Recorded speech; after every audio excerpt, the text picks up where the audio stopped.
Olá, tudo bem? É muito bom estar aqui novamente com você nesse terceiro vídeo e espero que vocês estejam gostando, aproveitando, e é um prazer enorme dividir com vocês um pouco do que eu tenho aprendido ao longo das minhas leituras. No vídeo passado eu falei para vocês a diferença entre a morte e a desencarnação. Falei ainda de vários tipos de morte, como é que elas se processam, qual a diferença entre elas. Citei exemplos e citei, claro, a importância da evolução moral para que a desencarnação se processe de forma mais tranquila, de forma mais serena, como se fosse um leve se desprender de um pássaro que voa em serenidade. Hoje nós vamos dar prosseguimento a um estudo ainda desse momento em que ocorre a desencarnação e o pós-desencarnação, aqueles momentos logo que acontecem em seguida à desencarnação. Nós somos todos filhos de Deus. Por mais imperfeitos que sejamos, por mais endurecidos, por mais ligados à matéria, somos filhos de Deus e, consequentemente, Deus, na condição de Pai maravilhoso, perfeito que é, Ele não desampara a nenhum dos seus filhos. Por isso, quando chega o momento da desencarnação, nosso Pai nos envia técnicos para realizar esse desenlace. São espíritos que estão altamente habilitados e que nos assistem no momento da desencarnação, mesmo para os espíritos superiores, quanto para os espíritos mais atrasados. Eles vêm para provocar o desenlace dos liames que unem o perispírito ao corpo de carne. São vários liames que unem o perispírito ao corpo de carne. Enquanto todos eles não tiverem desligado, a pessoa pode já ter morrido, mas não desencarnou. Os espíritos altamente evoluídos, eles têm a capacidade de, por si só, provocarem a sua própria desencarnação, se desvencilhar do corpo de carne. Mas isso são conquistas que eles fizeram, têm méritos para isso, e que não são todos, é uma coisa mais rara. A grande maioria está mesmo no patamar de necessitar da presença desses técnicos para provocar esse desprendimento. Nesse momento também pode ocorrer de ter ali presente parentes, amigos, pessoas que vieram recepcionar esse espírito para a sua entrada na pátria espiritual. Desligado o perispírito do corpo de carne, aí vem a etapa seguinte. Essa etapa seguinte é denominada, vamos dizer assim, da perturbação pós-desencarnação. O espírito mergulha num estado de torpor, por isso que é uma perturbação, que ele não consegue identificar logo a realidade de que já não faz parte da matéria. Esse estado de perturbação, ele varia de espírito para espírito, conforme o seu grau evolutivo. Varia nas sensações, no que ele vai sentir naquele momento, como também varia na duração. Pode ser de horas, dias, meses e até anos. Os espíritos mais evoluídos, aquelas pessoas que já durante a vida se desprenderam o máximo possível dos interesses materiais, se desligaram dos vícios, já cultivaram os valores espirituais, são portadores da bondade no seu interior. Isso faculta com que eles tenham poucas horas de perturbação.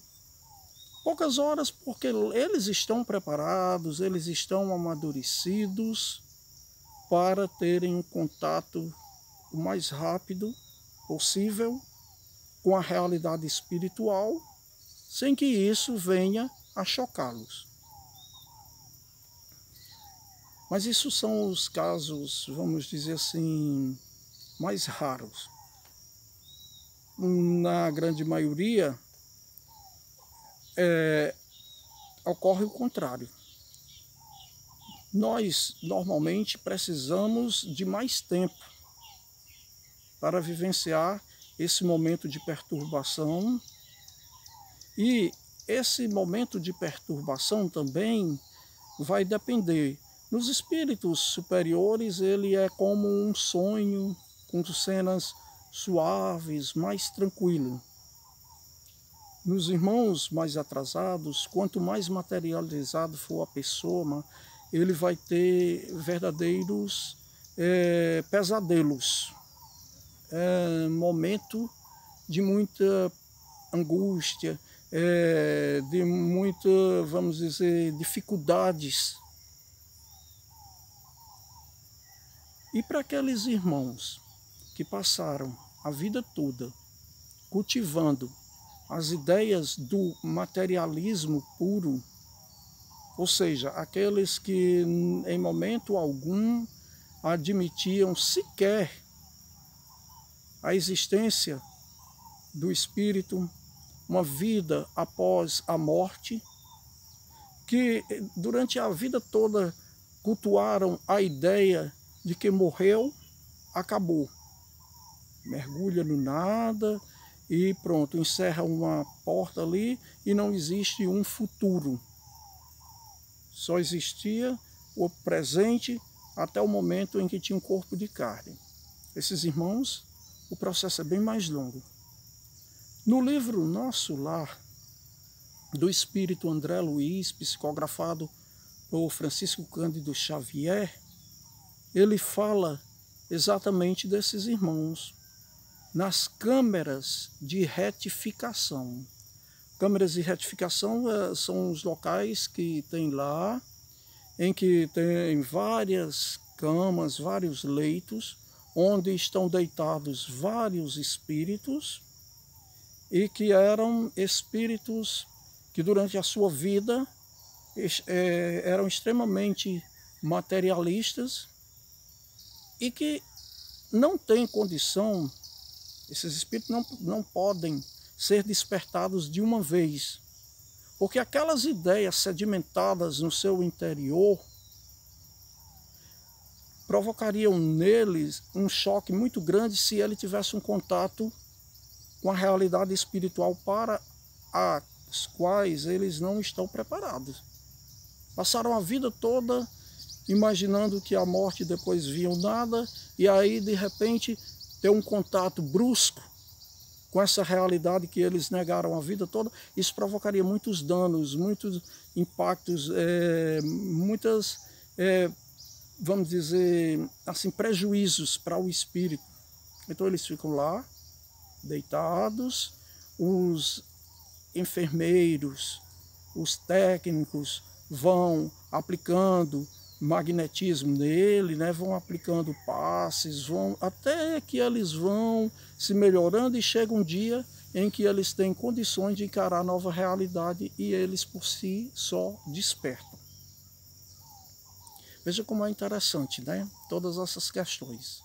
Então nós diríamos que normalmente esse estado de perturbação espiritual é como naquela tarde em que nós dormimos profundamente e por bastante tempo e que chega o momento de despertarmos e uma parte nossa começa a ouvir os sons que estão no ambiente ao nosso redor e a outra parte ainda está dormindo, quer dormir. Uma parte quer despertar, uma parte quer se levantar, quer assumir a realidade ali e a outra parte ainda se mantém pesarosa no plano do sono e fica essa dualidade.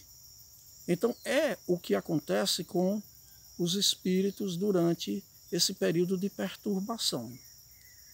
Agora tem um detalhe, dependendo do grau evolutivo, esses técnicos espirituais que eu falei, que vêm assistir, quanto mais evoluído o espírito, melhor assistência ele terá. Eles já poderão conduzir esses espíritos para um pronto-socorro espiritual, para uma colônia, para um lugar de repouso. E se o espírito for mais atrasado, ele vai curtir esse seu estado de perturbação aqui na Terra mesmo, num ambiente denso, de conformidade com a sua evolução, com a sua densidade, com aquilo que ele cultivou durante a vida. Cada realidade é diferente, mas ninguém está totalmente abandonado. Esse tempo vai ser necessário para que o espírito tenha condições de um despertar para a vida espiritual e que ele possa viver tranquilamente e se adaptar à nova realidade. No próximo vídeo, nós vamos dar prosseguimento a esse assunto, quando vamos falar da vida no mundo espiritual em suas diversidades, que são múltiplas. Eu espero contar com vocês no próximo vídeo para darmos prosseguimento a esse estudo que, a meu ver, é tão importante para todos nós.